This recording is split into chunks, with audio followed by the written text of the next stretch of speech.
লোকসভা ভোটে ভরসা জেলবন্দি অনুব্রত। তার দেখানো পথে বীরভূমে দুটি আসনে ভোট হবে।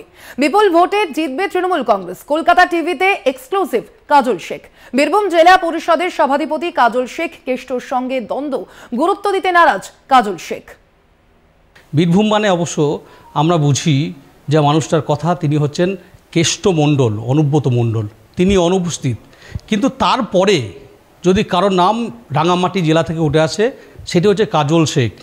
তার দাপট সকলের জানা, বাঘে গরুতে এক ঘাটে জল খায়। তো এই কাজল শেখ কলকাতা টিভির মুখোমুখি। বীরভূম জেলার যারা অনুব্রত মণ্ডল মহাশয়ের টিম আছে, সৈনিক আছে, তারা যুদ্ধ অবতীর্ণ করেছে, মাঠে ময়দানে নেমে পড়েছে। বিগত যে ইতিহাস ছিল সেই ইতিহাসকে আমরা ছাড়িয়ে যাব। বিগত ইতিহাস বলতে বিগত যে রেকর্ড মার্জিনে বীরভূম জেলার লোকসভা কেন্দ্র জিতেছে তৃণমূল কংগ্রেস, তার থেকেও আরও অনেক বেশি ভোটের ব্যবধানে বিরুদ্ধে আমরা পরাস্ত করব। আপনার দলের বিধায়ক, মন্ত্রী তারা দুর্নীতি দায়ে জেলে, এমনকি আপনার জেলা সভাপতিও। এটা কি বড় ফ্যাক্টর হয়ে দাঁড়াবে নির্বাচনে?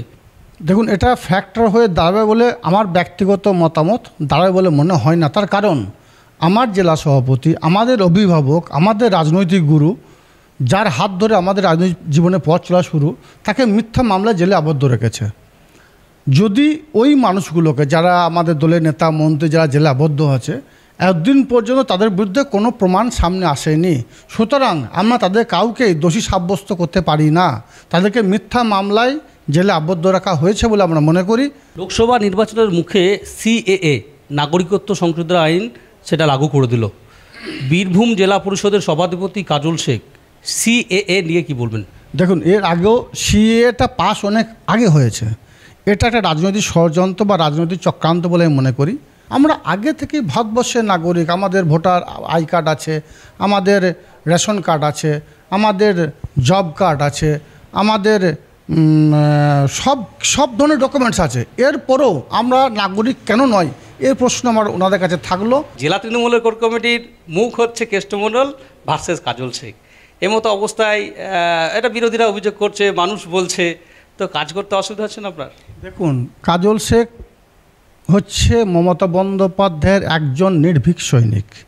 এই দলটা করতে গিয়ে আমি আমার পরিবারের দুজনকে হারিয়েছি, দাদাকে হারিয়েছি, বাবাকে হারিয়েছি। আমার বিরুদ্ধে একাধিক মিথ্যা মামলার জালে আমাকে আবদ্ধ করা হয়েছিল। একের পর এক সেই মহামান্য আদালত আমাকে পরিত্রাণ দিয়েছে। দীর্ঘদিন গৃহহীন হয়েছিলাম, তবুও দলটা ছাড়িনি। স্বভাবতই দলের সৈনিক হয়ে সততার পথে, নিষ্ঠার পথে হাঁটব।